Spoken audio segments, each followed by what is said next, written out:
Morning po. Our end user, PWG, Engineer Rizal Tang. Good morning, Engineer. Good morning. Good morning to all. Our for SPAC, we have Sir Joseph Vergara. Good morning sir. po. Yours truly, Joanne Ronzana, Tere Silvestre, Po. Miss Caroline Ronya, Mr. Dency Soria,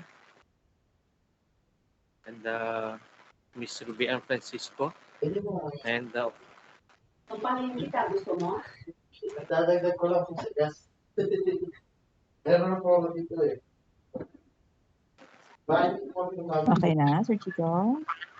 Hello. that's all for the attendance of the PAC and PWG po. SPAC. Okay, thank you for that, Sir Chico. So, this is the pre-negotiation meeting for the negotiate procurement for two failed biddings for leasehold improvement for the Philhealth Sure office. ba yan? So,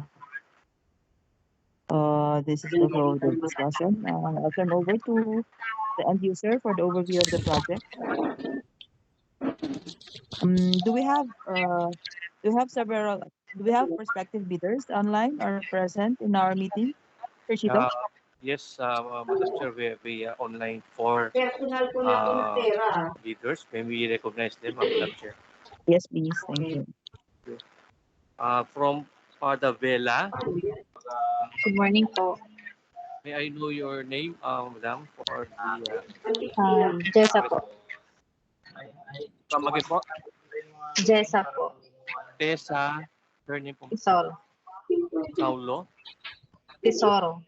Tesoro. Thank you, ma'am.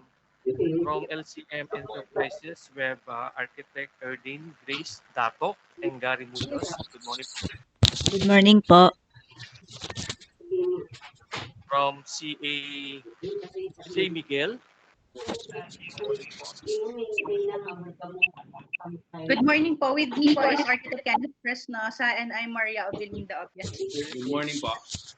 Anong company po, madam? Sorry po. CA Miguel Construction. CA Miguel. Sino po sila, ma'am? Maria Obelinda Obias. But you can call me Obi, sir. Thank you, ma'am. From Uplink, we have Elkana J. Hello, sir. Good morning. Mr. Elkana J. Hello, sir. Good morning. Thank you. That's all for the four bidders po, Madam Chair.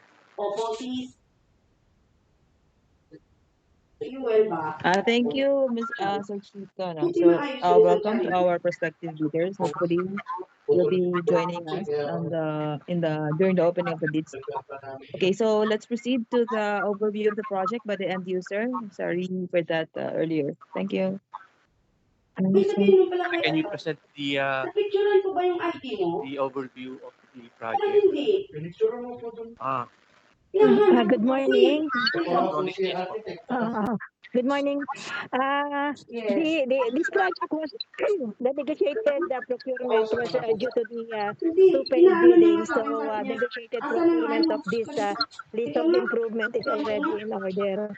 These are the leasehold improvement for several rooms dyan sa head office natin. And the specific of the project is reflected in our TOR. So maybe we could just answer questions as we go along, Chito. Thank you, ma'am. We proceed for the presentation of the request for quotation and scope of work. Terry, can you present po the documents? Yes, good morning to everybody.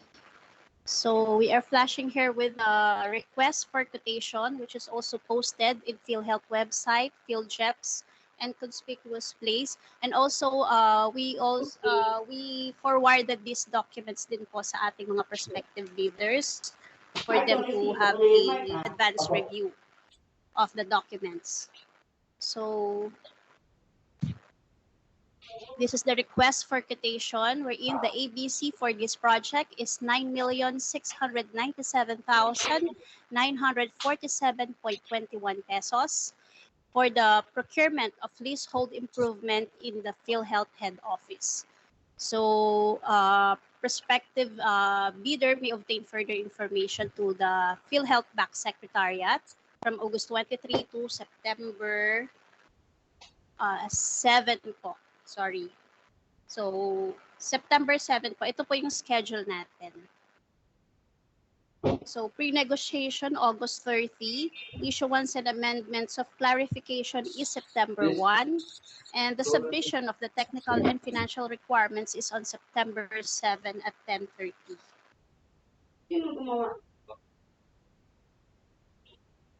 So, interested bidder shall submit the documents stated in Annex A. So, as we can see sa Annex A po natin, we provided you the checklist of technical and financial documents. So for technical component envelope, we have the valid PhilJEPS registration certificate, and it should be platinum membership. All pages po isasubmit. For item number 2, we have the technical documents, which is the statement of the prospective bidder of all its ongoing government and private contracts, including contracts awarded but not yet started, if any, whether similar or not similar in nature and complexity to the contract to be bid. So see Annex B.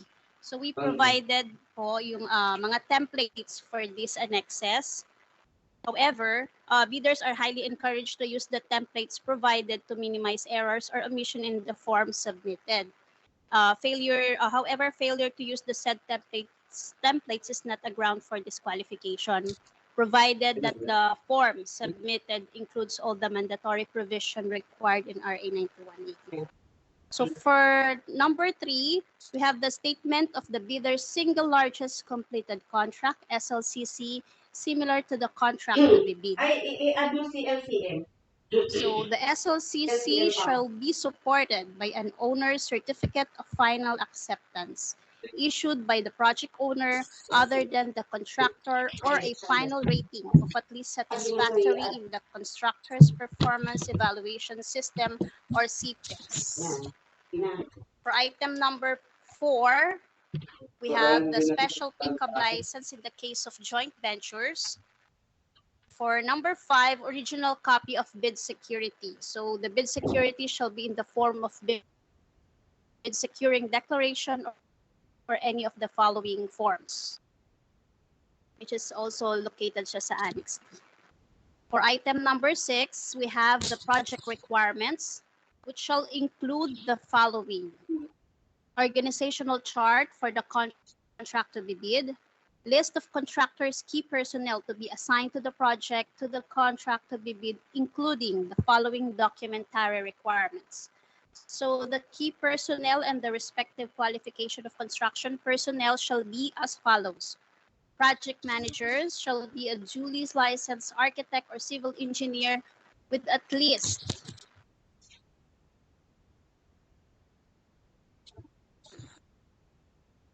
3 years of relevant experience in projects involving similar contract projects. For number 2, we have the supervisor shall be duly licensed architect or civil engineer with at least 3 years of relevant experience in projects involving similar projects. Number 3, electrical engineer must be duly licensed electrical engineer with at least 3 years of experience in similar projects.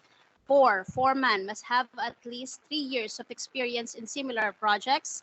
Safety officer must be an accredited safety practitioner by the Department of Labor and Employment and must have undergone the prescribed 40-hour construction safety and health training. Posh, no experience is needed. So the prospective bidder shall attach each individual's resume, ERC license if applicable, and certificates of accreditation and training of the safety officer. For letter C, the list of contractors' major equipments, which are owned, leased, or other purchase agreements. Number 7, omnibus warrant statement located at Annex E. 8, original notarized secretary's certificate if applicable. Number 9, conformity with the technical specification at Annex F. Number 10, conformity with the schedule of requirements of Annex H. And for financial documents, we have the prospective bidders computation of the NFCC. And for Class B documents, if applicable, the joint venture agreement. That's for the technical documents. Let's move on to financial component envelope. The original duly signed and accomplished financial bid form, see at Annex I. Original of duly signed bid prices in bill of quantities, Annex J. Number 3, duly accomplished detailed estimate form. And number 4, cash flow by quarter. So ito po yung mga annexes natin provided. We also provide na rin po yung mga layout for each floor.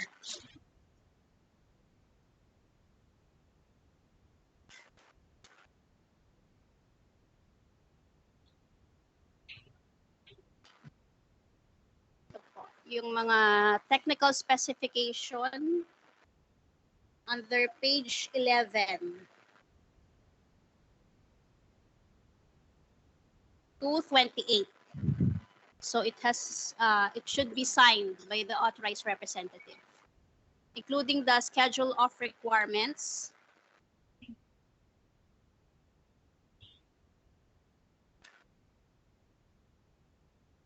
which is completion of work is required within 122 calendar days upon issuance of the notice to proceed. That's all po, Madam Chair.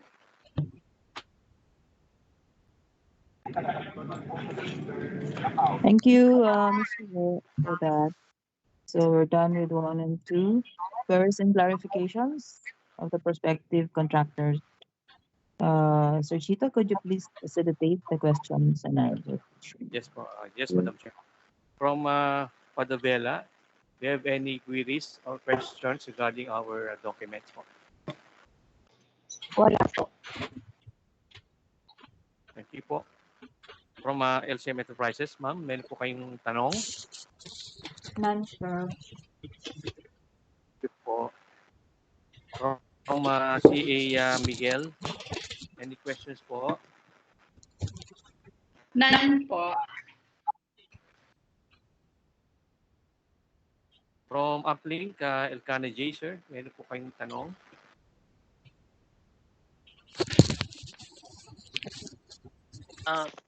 Tanong ko lang sir kung need na ulit namin bumili ng bidok.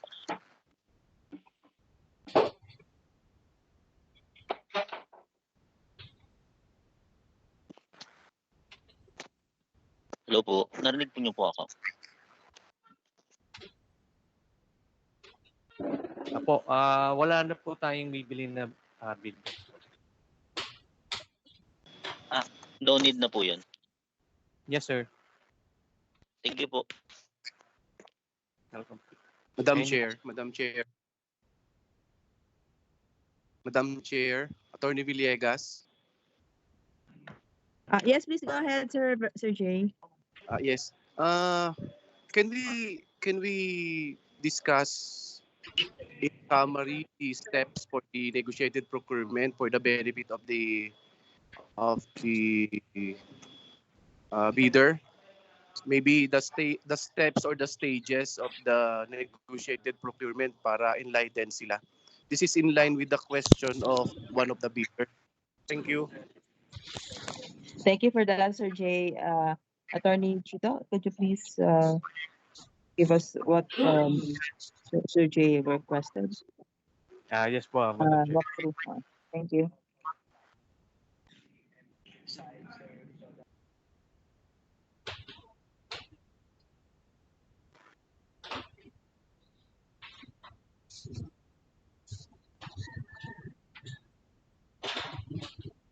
Torre, can you present the procedure on the negotiated procurement for two-failed biddings? So here are the procedures for the negotiated procurement of two-failed bidding. So a mandatory review was conducted in the pre-procurement conference by the BAC. And then For the invitation, the BAC shall invite at least 3 contractors, including those disqualified in previous bidding for the project, who meet the revised eligibility requirements for negotiation to ensure effective competition. However, we invited 16 contractors for this project. For step 4, we have the negotiation. So any requirements, guidelines, documents, clarification, or other information relative to the negotiation that are communicated by the BAC to a contractor shall be communicated on an equal basis to all contractors engaging in negotiations with the BAC relative to the project, to the procurement. The prospective bidder shall be given equal time and opportunity to negotiate and discuss the technical and financial requirements of the project to be able to submit a responsive bid. For 5, submission and opening of proposals. Following completion of the negotiation, the BAC shall request all contractors to submit on a specified date a best offer based on the final technical and financial requirements. The BAC shall require the submission by each bidder of a certificate of PhilJobs registration in accordance with 2016 IRR Section 8.5.2. Contract negotiations shall be conducted within the contractor determined to have submitted the LCD. Item number 6, post-qualification. If a contract negotiation is success, the BAC shall post-qualify the contractor to determine if it bids complies with the technical and financial requirements of the project. 7, recommendation of award. The BAC shall recommend the award of contract to the whole in favor of the contractor determined to have submitted the LCRB. Right, 8, notice of award. Upon the receipt of the notice of award, the contractor shall immediately enter into contract with the procuring entity. 9, contract preparation. 10, issuance of the notice to proceed. 11 is the posting of award of contracts to PhilJobs. That's all po, Madam Chair.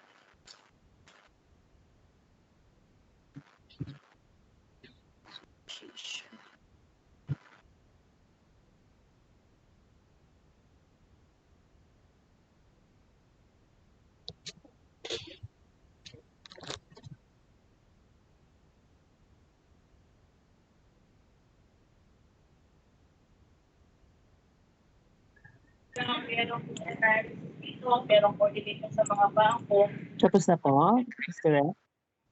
Yes, Madam Chair, tapos nabasa na po yung procedures po for the Okay. clarification of the bidders. Thank you for that. Clarified na po tayo on the procedure and how we will go about with the negotiated procurement. Please continue with the Q&A, Sir Chico. Thank you.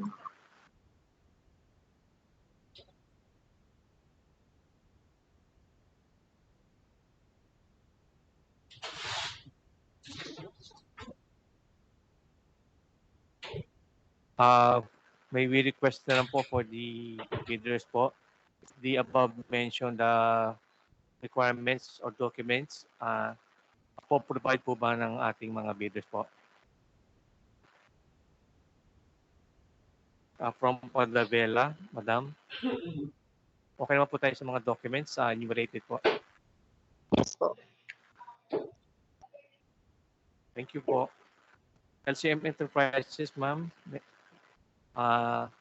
Yes po. Provide naman po lahat. Sige po. Thank you. Si Miguel, okay naman po sa mga documents. Mention po.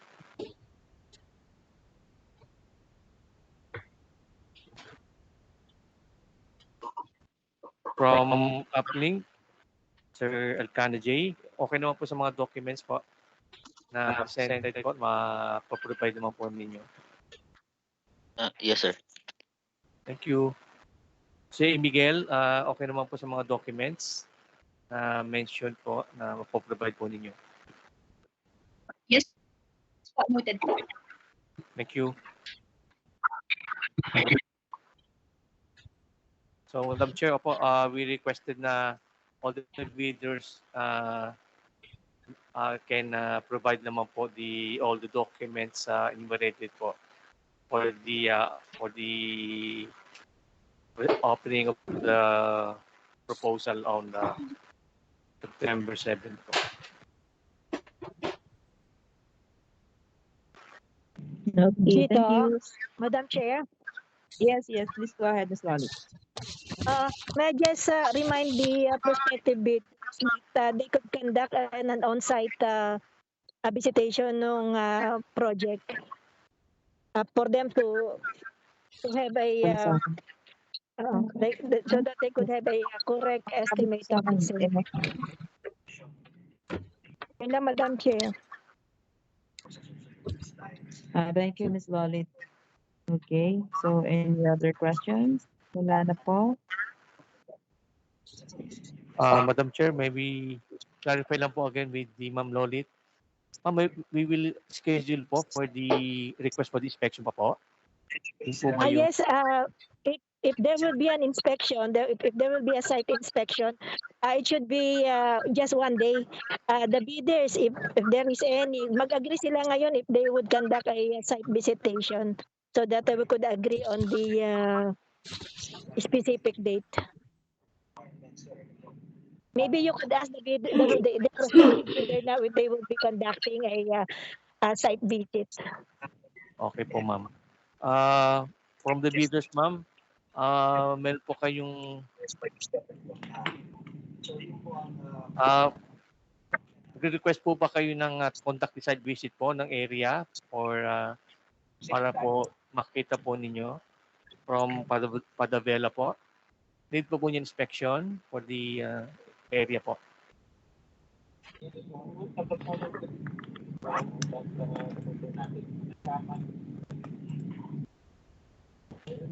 Yes, sir.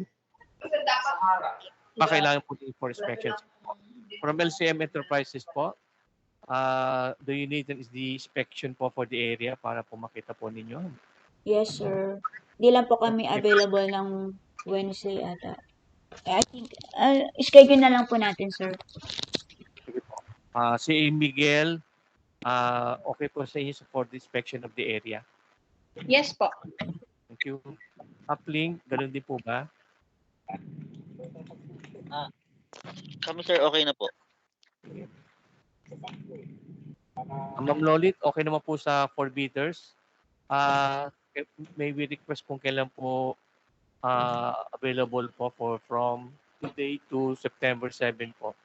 Kung kailan po, we will set a one-day inspection na naman po.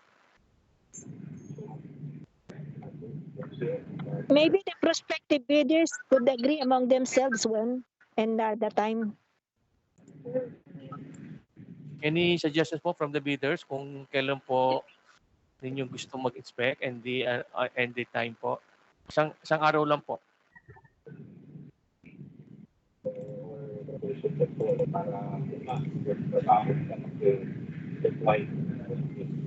From Padavela, kailan po kayo pwedeng availability ng inspection po o anong araw po?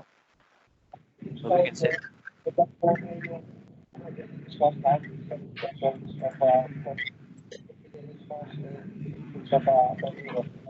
Within this week po.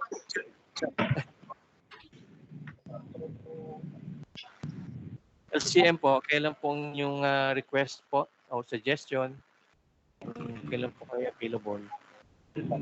After Wednesday po.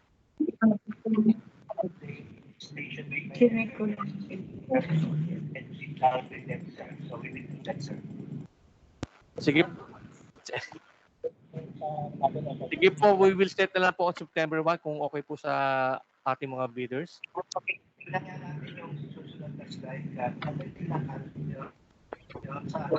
What time po sa Thursday? Whole day po ba pwede? We will just have also one time lang, Chito. Specific din yung hours at saka yung day. Kasi yung sasama sa kanila eh. Oo. Baka hindi pa makakonduct yung training. Dahil Sige po, kasama sorry. to ng supplemental budget. For clarification na po, kung August 31 po, kung okay na po ang lahat ng bidders. Tomorrow po, tomorrow. Para Hindi po ko kapag available ng August 31. After Wednesday po, pwede ko. After August 31.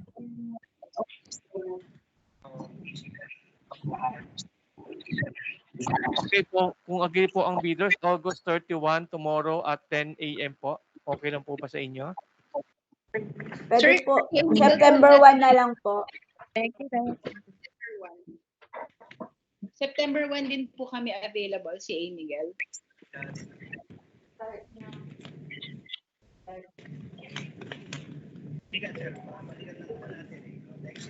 Okay po, for the final schedule po, okay na naman po ang September 1 at 10 a.m. po. Okay po lahat.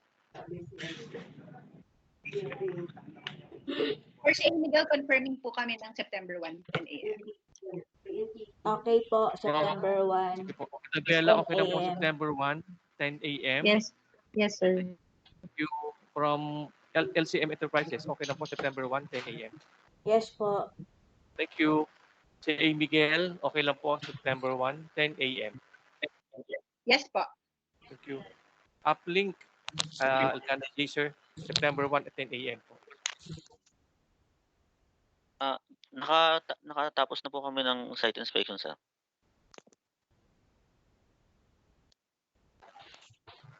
Okay lang po. Sige po. So, for the rest of the Pero i-confirm mo din for the rest of the video, sige po, on September 1, 10 a.m. Oo, meron yan. Po ang Chito, pakuha lang Yes. yung mga name ng pupunta rito para maano ni Fernan, ha? Dapat yes ma'am, papunta muna namin po dito sa aming Okay, sige. Okay. So, on September 1, 10 a.m., proceed naman po muna tayo sa room 10003 po. Look for Teresa Silvestre po. Thank you. So, Madam Chair, we request na po for the reminders for the bidders po.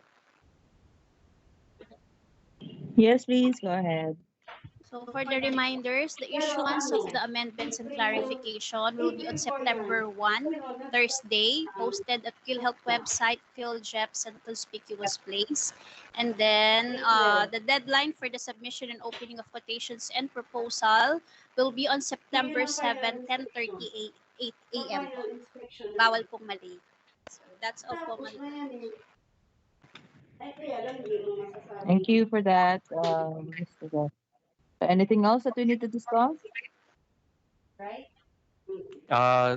That's all for today's agenda po, Madam Chair. Thank you for that, Sir Chito. Again, thank you to our prospective leaders. Hopefully, we can see you on during the opening of the. Okay, so solicit for a motion to adjourn. I move to adjourn the meeting, Madam Chair. Thank you, Doc Posh. Second, please. Okay, ayaw po mag-adjourn. Second motion, Madam Chair. Thank you po. Thank you so much, Ms. Galing. Okay, stay safe, everyone. Thank you so much for today's you. attendance. Thank See you you tomorrow po. for the bidders po at 10:30 po tomorrow. 10 Okay, o'clock. thank you. Thank you. September 1 po.